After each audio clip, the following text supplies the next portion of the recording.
পড়াশোনা সব ঠিকঠাক তো? এ দেড় বছর সময় থেকে?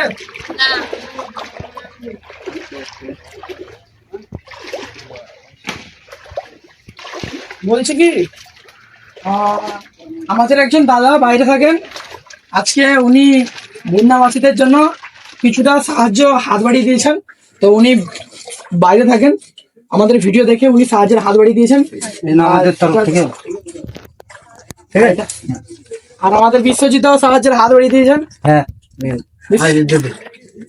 ঠিক আছে, যদি কিছু অসুবিধা হয় অবশ্যই জানাবেন। ঠিক আছে ঠিক আছে। আর যে দাদা ভাই সাহায্যের হাত বাড়িয়ে দিয়েছেন ওনাকে কিছু একটা বলুন যে হ্যাঁ, কারণ আপনি যদি বলেন না তাহলে আপনার মানে আমার ভিডিও দেখে অন্য কেউ আবার, যেহেতু আমাদের এখানে অনেক লোক আছে তো উনি যতটুকু পেরেছেন সাহায্য করেছেন, উনি আরো বেশি সাহায্য করতে পারবেন। অন্য কেউরা যদি আমাদের সেরকম কেউ ভিডিও দেখে তারা সাহায্য করবে।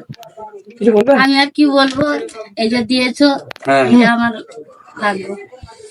ঠিক আছে তাহলে ব্যাস ব্যাস ব্যাস, ধন্যবাদ। এইটুকুই চাই আমরা, যাতে আমরা সবার বাড়িতে বাড়িতে গিয়ে মোটামুটি নিজের সামর্থ্য অনুযায়ী যতটুকু দিয়েছি, আর বাইরে থেকে যারা পারছেন সাহায্য করছেন। হ্যাঁ সেটাই, যারা সাহায্য করেছেন তাদেরকে আশীর্বাদ করবেন, যারা এইভাবে তারা সাহায্য করতে পারে আরো বেশি বেশি করে সাহায্য করবো যদি সেরকম হয়। আচ্ছা এই ভিডিওর মাধ্যমে অনেক সহযোগিতা পাচ্ছি। ব্যাস আমরা ভিডিও করি, এটা আমাদের নিজেদের তরফ থেকে আমরা কজন মিলে দিচ্ছি। ঠিক আছে, আর বাইরে থেকে তো অনেক দান করছে, এইভাবে দিয়েছি। কালকে একজন দাদা এসেছিল অন্য সংস্থা থেকে, আজকে দিয়ে গেলেন। আরো কালকে হয়তো কিছু দাদা যদি ভিডিও দেখে সাহায্য করেন তাহলে আরো ভালো হয়। বাবা পুরো জল আসছি, ঠিক আছে, কিছু অসুবিধা হলে অবশ্যই জানাবেন। ঠিক আছে, চলো আসিস। রিক্সাটা নতুন কিনেছিলেন নাকি? রিক্সা? হ্যাঁ হ্যাঁ, এটা